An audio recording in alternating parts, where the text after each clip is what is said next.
రాష్ట్రంలో ఏ పార్టీ అధికారంలో ఉన్నది? షై పార్టీ కదా? కాదు, పువ్వు పార్టీ. రేవంత్ సారు సీఎం ఉన్నాడు కాబట్టి ఖచ్చితంగా షై పార్టీ ఉన్నది. కాదు, షై పార్టీలు అయితే ఇట్లెందుకు చేస్తారు? అంత పువ్వు పార్టీల చేత నడుస్తున్నది. కానీ వీళ్ళు 3 రంగుల జెండాలు పట్టుకొని తిరుగుతున్నారు. పువ్వు పార్టీలది జెండా కాదు కదా. ఏందో ఏమో అంత గజిబిజి అవుతున్నది. అంతగానం గజిబిజి ఎందుకు అవుతున్నది అనుకుంటున్నారా? ఇగో చూడుండ్రి, కొల్లాపూర్లా కాంగ్రెస్ పార్టీకి ఓటేయలేదని ఆ పార్టీ కౌన్సిలరు ఇట్లా నరసింహ అనేటాయన ఇంటి మీదకి వచ్చిండు. జేసీబీ పట్టుకొచ్చి ఇల్లు కూలగొట్టిపోయిండు. కౌన్సిలర్ ఓట్లల్లా నువ్వు ఓటేయలేదు, తోటోళ్లతోని ఏపీయలేదు, అందుకే నాకు ఓట్లు తక్కువ వచ్చినాయని మనసులో పెట్టుకున్నాడట. ఇప్పుడు కాంగ్రెస్ వాళ్ళ సర్కార్ వచ్చే మళ్ళా కౌన్సిలరు మంత్రి జూపల్లి సారు మనిషట. ఎట్లుంటదిగా? జేసీబీ పట్టుకొని పోయి ఇగో ఇట్లా ఆగమాగం చేసి వచ్చిండు.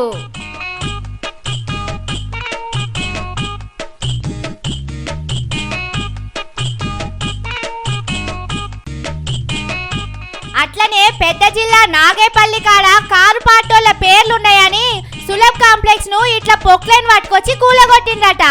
గమ్మత్ ఏందంటే సులభ్ కాంప్లెక్స్ మీద పేరు రాసుకునుడే గలీజ్ ముచ్చట, మీదికెళ్ళి షై పార్టీలు పోయి దాన్ని కూలగొట్టుడు ఇంకో గమ్మతి ముచ్చటే ఉన్నది పోండ్రి.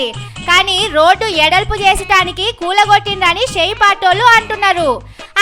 అది పక్కకే ఉన్నది, కావాలనే కూలగొట్టిందని కారోళ్ళు అంటున్నారు.